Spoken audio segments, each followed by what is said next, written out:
इस समय हम पहुंच गए हैं छतरपुर तहसील में। आप हमारे पीछे देख रहे होंगे, ये छतरपुर तहसील के सभी पटवारी हैं जो अपना अपना बस्ता लिए हुए हैं, पूरे कागजात लिए हुए हैं और ये हड़ताल पर जा रहे हैं, अनिश्चितकालीन हड़ताल पर।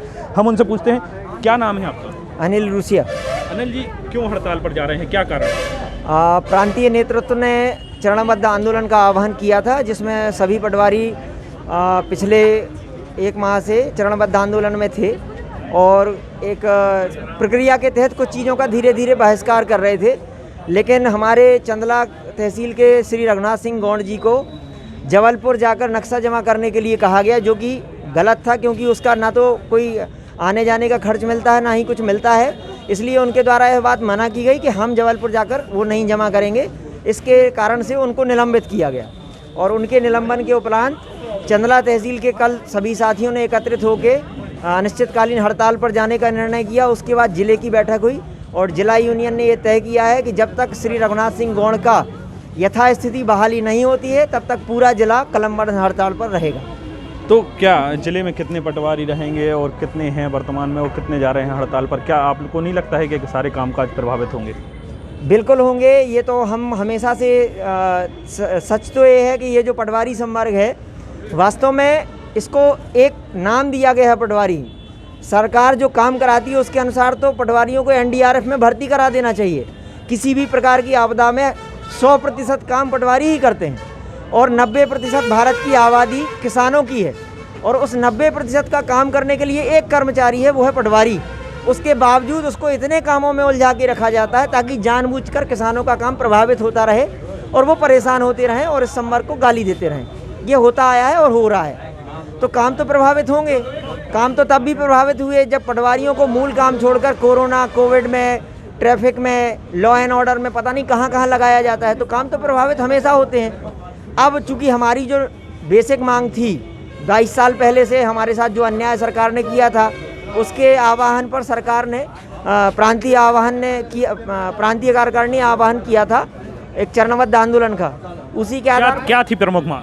2800 ग्रेड पे हम लोगों का जो बेसिक पे था, एक समय वो 35-50 था, उसको सरकार ने हमारा जो ग्रेड पे होना चाहिए था, जब 7वां वेतन लगा तो 2800 होना चाहिए था, लेकिन शासन ने हमको 2100 पे छोड़ दिया, जबकि ये कोई ग्रेड पे सेंट्रल से ऑथराइज भी नहीं है। तो उसकी मांग है। साथ में कुछ जो नवीन साथी आए हैं वो 500 किलोमीटर दूर पदस्थ हैं, छतरपुर का है, कोई सीधी में है, कोई ग्वालियर में है, तो उनको गृह जिले भेजा जाए। और दूसरा CPCT एग्ज़ाम जो 2 साल से कंडक्ट नहीं हुआ है, उससे अब चूँकि 2 साल से काम कर ही रहे हैं, सभी चीज़ों में पारंगत हो चुके, तो उसकी अनिवार्यता समाप्त की जाए।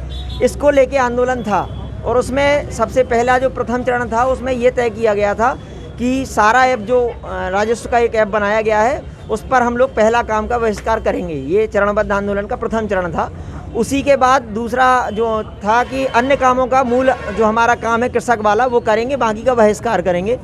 इन दोनों चरणों के बीच में कलेक्टर महोदय ने निर्देश दिया पटवारियों को, आप जबलपुर जाके नक्शा जमा करिए।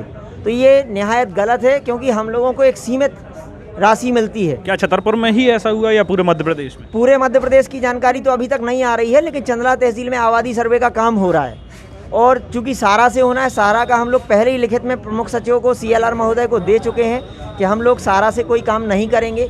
उसके बावजूद काम कराया गया, साथियों ने कुछ ने किया, कुछ ने नहीं किया। लेकिन मेन बात यह है कि कोई भी साथी जबलपुर जाके नक्शा क्यों जमा करेगा, उसका TADA यात्रा व्यय कौन देगा? आज तक कभी भी किसी पटवारी को किसी भी प्रकार की यात्रा व्यय नहीं दिया जाता। क्या छतरपुर तहसील बस आज हड़ताल पर है अनिश्चितकालीन, या पूरी तहसीलों के आपके पटवारी हड़ताल पर? नहीं, कल से चंदला से इस बात की शुरुआत हुई थी। कल चंदला तहसील ने ये निर्णय किया था कि चंदला तहसील का साथी चूँकि निलंबित हुआ था तो आगाज वहाँ से हुआ है। आज जिले ने तय किया है, पूरा जिले में आप पता कर लें, सभी जगह बस्ते जमा हो रहे हैं और 1-2 दिन के अंदर अगर ये कार्रवाई वापस नहीं होती है तो पूरा प्रांत भी हड़ताल में अनिश्चितकाल के लिए आएगा और जिसकी जिम्मेवारी छतरपुर कलेक्टर महोदय की होगी। तो बिल्कुल साफ तौर पर आप देख रहे हैं कि पटवारियों में आक्रोश है और वो पूरा बस्ता लेकर यहाँ पर आए हुए हैं और जमा करने के लिए। क्या अभी किसी से मुलाकात हुई है आप लोगों की, किसी अधिकारी से क्या बात हुई है? तहसीलदार साहब महोदय से बात हुई है और ज्ञापन SDM साहब से बात करके ज्ञापन लेंगे, यही बोला उन्होंने। तो क्या लगता है आपकी मांग को माना जाएगा? अभी ये आगे चल के पता चलेगा मान रहे हैं कि नहीं। छतरपुर के कितने पटवारी आज हड़ताल पर हैं? लगभग सभी लोग हड़ताल पे आ गए। अभी 40 लोग यहाँ उपस्थित हैं और लगभग शाम तक सभी लोग, कुछ लोग मतलब मान के चलने के हल्के में होंगे या कुछ लोग निजी कारणों से छुट्टी पर होंगे, लगभग सब पटवारी हल्के। छतरपुर तहसील में कितने पटवारी? 78 से 80 पटवारी, यानी सभी हड़ताल पर। सभी हड़ताल पे 100%। तो बिल्कुल आप देख रहे होंगे कि ये पूरा बस्ता लिए हुए हैं। इसमें महिला पटवारी भी हैं, जो आप हमारे पीछे देख रहे होंगे, ये महिला पटवारी हैं जो ये सभी हड़ताल पर बने हुए हैं। तो यानी साफ तौर पर जो है कि पटवारियों में रोष है, और इस बात का रोष है कि जो कार्रवाई हुई है चंदला के अंतर्गत एक पटवारी के साथ, उस कार्रवाई को वापस लिया जाए, उनको बहाल किया जाए। संजय बस्ती के साथ सुबोध त्रिपाठी, छतरपुर।